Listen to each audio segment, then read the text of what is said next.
Good afternoon, class. Today I'm going to try to persuade you guys to live life based on a specific principle. I will do so by providing you guys with 3 real-life examples and giving you some detail about other famous figures.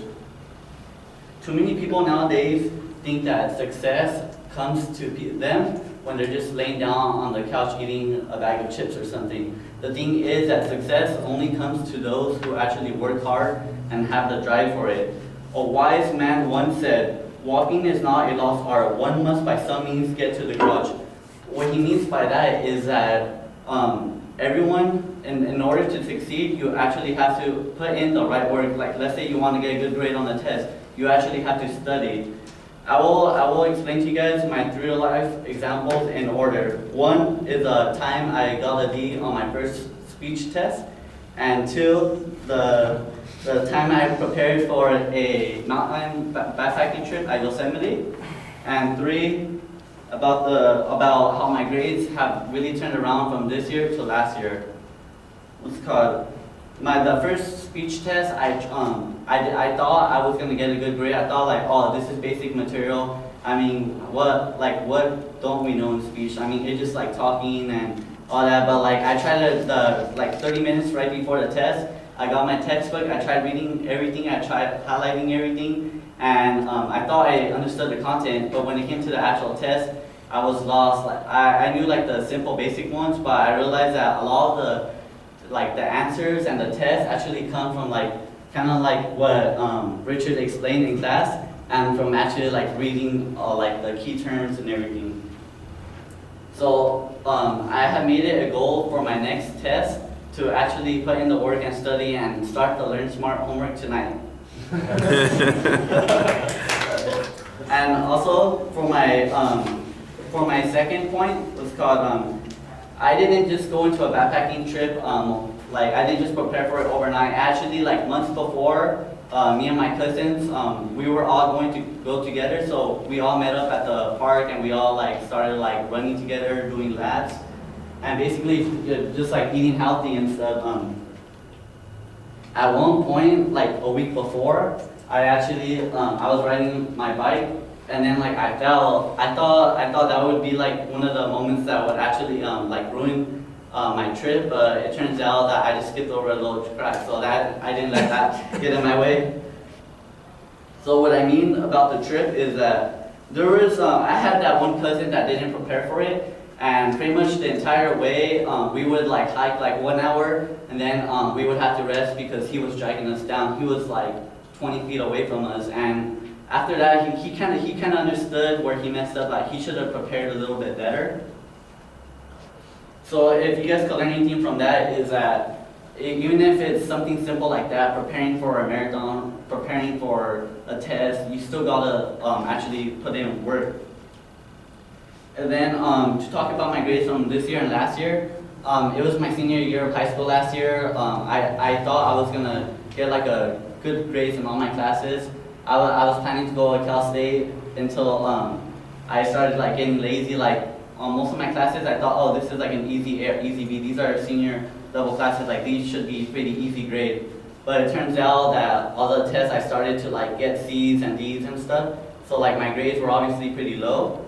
So and then by the time it was the second semester, I tried to improve myself. But the thing is that I was already stuck in the habit of not doing the work. So when I tried, I would actually just like I would lose momentum. So I would forget to do my work and stuff because I just wasn't in the habit of doing it.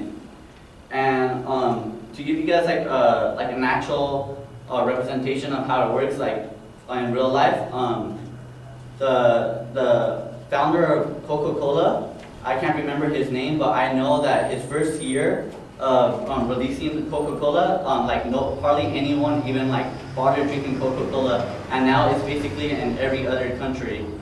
So if I'm gonna leave you guys with something, I want you guys to understand that laying down on the couch, eating hot Cheetos, or just sitting down texting, it's not enough if you guys wanna improve your lives and actually succeed. Yeah.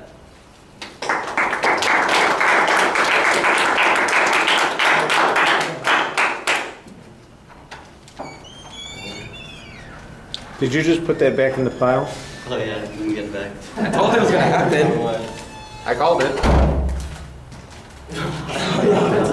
Is it this one? The same thing. Yes, there you go. I told it was gonna happen with every single one.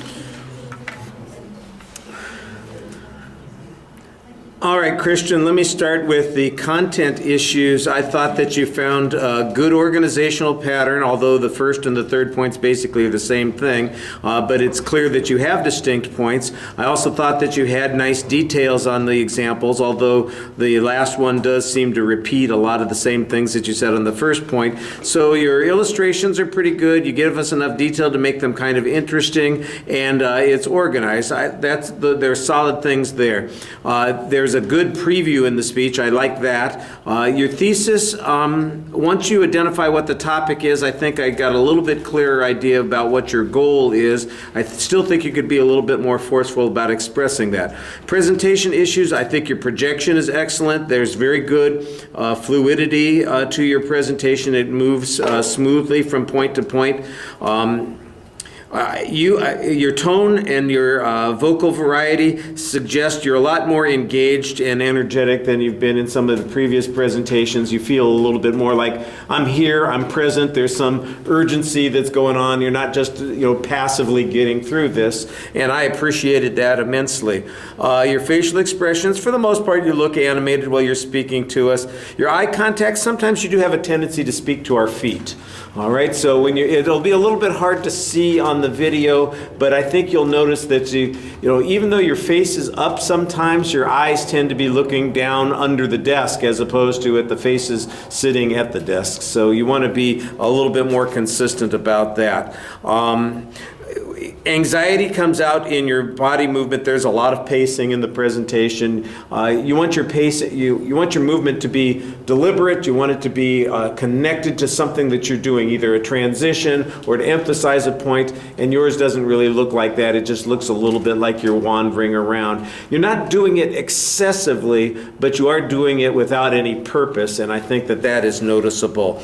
At the end, I think you have a point that you want to make. It doesn't come out quite as smoothly and as clearly as you wanted, but you did kind of ultimately remind us what it was you were trying to get across, so I appreciated that. Thank you.